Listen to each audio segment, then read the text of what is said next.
औज़ुबिल्लाहि मिनश्शैतानिर्रजीम बिस्मिल्लाहिर्रहमानिर्रहीम। मैं हूं ज़हर अहमद ख़ान और आप देख रहे हैं मेरा फेसबुक और यूट्यूब चैनल ब्लॉग टीवी और मेरा Facebook page UK point, TikTok और लिंक्डइन।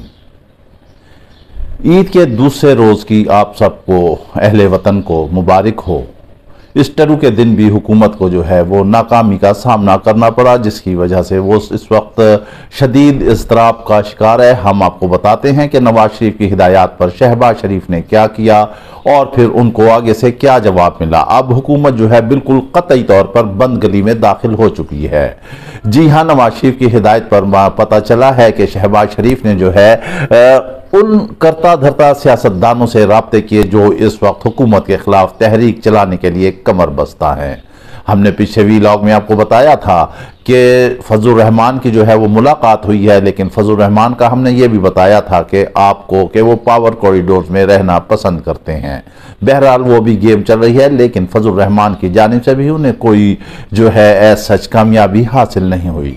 अब दीगर रहनुमाओं से भी उन्होंने राब्ते किए, लेकिन कमाल हैरानगी की बात यह है कि जब छोटे मियाँ साहब ने राब्ते किए जो कि इस वक्त मुल्क के वज़ीर आज़म हैं, तो उन्हें आगे से सफ़ा चट जवाब मिल गया और उन्होंने वाज़ेह तौर पर कह दिया है कि अब हमारे इमरान खान से कोई इख्तलाफात नहीं हैं और अब हम हुकूमत के खिलाफ तहरीक चलाएंगे। जैसे कि गुज़श्ता व्लॉग में हमने आपको बताया था, अगस्त और सितंबर जो है वो हुकूमत पर इंतहाई भारी होने गुजर रहा है।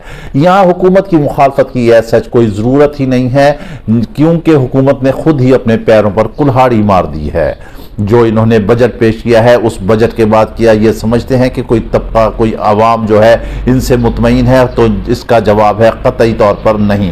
इतनी महंगाई हो गई है, इतने टैक्सेस आयद हो गए हैं। फिर हमने आपको नजम सेठी साहब का हवाला दिया था कि उन्होंने कहा था कि जरदारी जो है वो इंतहाई नाराज़ हुए शहबाज शरीफ से और उन्होंने कहा कि आपने हमें बजट के बारे में एतमाद में नहीं लिया, आपने हमसे कुछ पूछा नहीं। तो उस पर शहबाज शरीफ ने कहा कि मुझे खुद ही नहीं पता था। तो ऐसी हुकूमत का क्या किया जाए, इससे कैसे मुज़ाकरात किए जाए। इमरान खान कहते हैं कि वो मुज़ाकरात करेंगे, लेकिन वो इन दो पार्टियों से कतई तौर पर राजी नहीं है। अहम मुलाकातें जारी हैं, इमरान खान से राब्ते जारी हैं। एक वो इमरान खान जो जेल के अंदर बैठकर भी सब पर भारी है, सारी सियासत जो है उसके इर्द गिर्द घूम रही है। ये लोग मजबूर हो चुके हैं। फिर आसन इकबाल ने यह कहा कि अगर मुल्क की मईशत को बेहतर करना है तो इमरान खान को 5 साल तक जेल में ही रहना पड़ेगा। अब ये एक अजीब व गरीब बयान है, इनसे जो है मामलात कंट्रोल नहीं हो रहे हैं, मुज़ाकरात कर रहे हैं। वो कहते हैं कि पावर कॉरिडोर जो कुव्वतें फैसला साज हैं उनसे हमने मुज़ाकरात करने हैं। अब बात यह है कि जो कुव्वतें या जो भी इन्हें लेकर आई, अवाम ने तो इन्हें पसंद नहीं किया, अब वो भी इनसे नाला हैं, वो भी इनसे जो है परेशान हैं कि लाए किस काम के लिए थे और आगे इन्हें जो है अवाम में कतई तौर पर कोई पजीराई ही नहीं मिल रही है। हालात जो है बिल्कुल यू टर्न लेते चले जा रहे हैं और इस हुकूमत के हाथ से मामला जो हैं वो निकलते हुए वाज़ेह तौर पर नज़र आ रहे हैं। अगस्त सितंबर में बहुत बड़ा जो है एहतजाज सामने आ रहा है।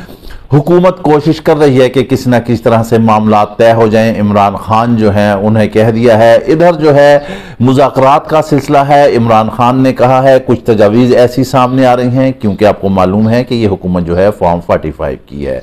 अब पीटीआई क्या कहती है, वो ये कहती है कि ठीक है, हम मुज़ाकरात के लिए तैयार हैं, अगर ये पावर कॉरिडोर्स में नहीं करते तो हम ऐसे करते हैं कि मामला जो हैं वो अदलिया पर छोड़ देते हैं।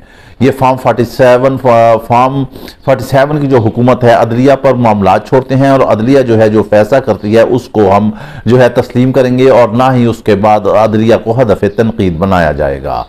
अदलिया के मामला जो हैं वो जो सामने है उससे भी हुकूमत परेशान है। अदलिया ने तहैया कर लिया है अपनी सर्वाइवल को बरकरार रखने के लिए। अब इस वजह से अगर अदलिया पर छोड़ें तो फॉर्म 45 जो है, अगर उसमें से आप ये देख लें कि अगर उन 45 में से 30 से 40% या 45% पीटीआई जो है वो अपने मुकदमा जो है वो जीत जाती है, तो उसके बाद इनके पास तो हुकूमत करने के लिए कुछ नहीं रहेगा और हुकूमत ख़त्म हो जाएगी और पीटीआई की हुकूमत बन जाएगी। ये उससे भी खाइफ हैं। अब ये बात बात, ये तजवीज़ इंतहाई भारी है और ये इक़दाम इंतहाई भारी है और इस पर अमल करना चाहिए, अदलिया के सुपुर्द कर देना चाहिए।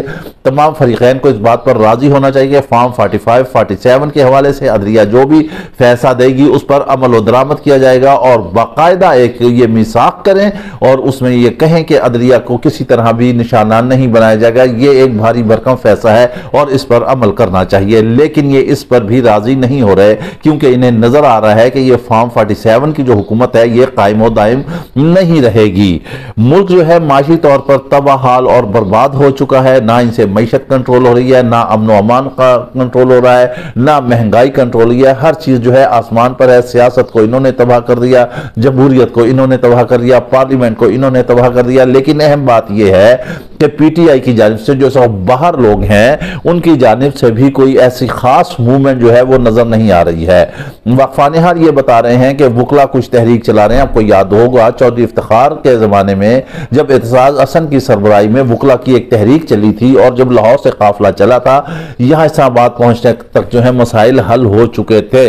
अब इसी तरह की तहरीक की कुछ मूवमेंट बन रही है तो वहां पर पता चल रहा है कि उस तहरीक को भी खत्म करने के लिए हुकूमत जो है बड़े हाथ पैर मार रही है। लेकिन जब पीटीआई कलेक्टिवली कोई तहरीक चलाएगी, कलेक्टिवली कोई आगे चीजें बढ़ेंगी, फिर पता चलेगा। अभी तक पीटीआई की जानिब से कोई ऐसी मूवमेंट नजर नहीं आ रही है। लेकिन अवाम जो है इंतहाई अग्रेसिव है और अब मुज़ाकरात भी हो रहे हैं। महमूद अचक खानजई को जो है इमरान खान ने जो है वो इख्तियारात दे दिए हैं, वो मुज़ाकरात करेंगे, फिर आके कप्तान को बताएंगे, फिर कप्तान का जो है आखिरी फैसला होगा और फिर वो मामलात आगे चलेंगे। हुकूमत जो है इस वक्त इसी वजह से परेशान है क्योंकि महमूद अचकज़ई भी हमने आपको बताया था कि वो अपने एक उसूलों के जो हैं वो उसूलों पर चलने वाले लोग हैं और वो भी इनसे मुश्किल है, इनकी बातें और इनके मुतालबात नहीं मानेंगे।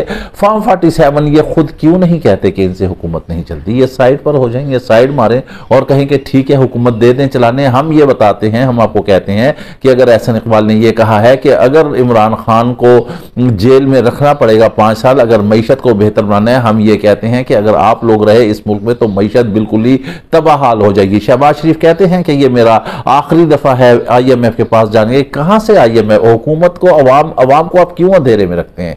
कहां से आपकी आखिरी दफा है? आप सूद दर सूद ले रहे हैं, जो आपने उसका मुनाफा देना है उसके लिए भी आप सूद ले रहे हैं। आपको बजट का नहीं पता, आपको मामलात का नहीं पता, आपको फैसलों का नहीं पता, आपको तो बड़े मियां साहब चला रहे हैं, जैसे वो कहते हैं आप वैसे चलते हैं। पंजाब की सूरत हाल भी आप देख लें कैसी है, किस तरह से है। बहुत ज्यादा मामलात गंभीर हो रहे हैं और एक बहुत बड़ी तब्दीली भी आने जा रही है। एक इंतहाई अहम सूबे का जो है अहम वजीर आला भी तब्दील होने जा रहा है। इसके बारे में सारे मामला तय हो चुके हैं। कुछ लोग बाहर हैं, वो जैसे ही वापस आएंगे वो फैसला आ जाएगा और हो सकता है कि उस वजीर आला को कहीं वफाक में सेटल किया जाए। यही उखाड़ पछाड़ जो है यही हुकूमत की बौखलाहट का शिकार है। वफाक में भी आने वाले दिनों में आप देखेंगे कि अहम तेजी से तब्दीलियां सामने नजर आएंगी। आपको कौन सी तब्दीलियां होनी है, कैसे होनी है, किन वज़रा के कलमदान जो है पोर्टफोलियो वो हट जाएंगे, किन को नई जिम्मेदारियां सौंपी जाएंगी। ये सोच रहे हैं कि कप्तान के रंग खिलाड़ी बदल कर उनका मुकाबला कर सकें, लेकिन नहीं, कप्तान की स्ट्रेटेजी को आप नहीं पहुंच सकते। वो जेल में रह कर भी आप सब पर भारी है। कैदी नंबर 804 तो है, लेकिन दरअसल वो अवाम के दिलों पर हुक्मरानी करता है। वो बज़ाहिर तो जेलों में कैद है, लेकिन अवाम के दिलों का वो राजा है, वो राज दुलारा है, वो अवाम के दिलों का बादशाह है, वो अवाम के दिलों पे हुकूमत करने वाला है। इसके साथ ही आप हमें इजाज़त दीजिए। अपना ख्याल रखिएगा। वीलॉग पसंद आए तो लाजमी लाइक और शेयर कीजिएगा। अल्लाह हाफिज़।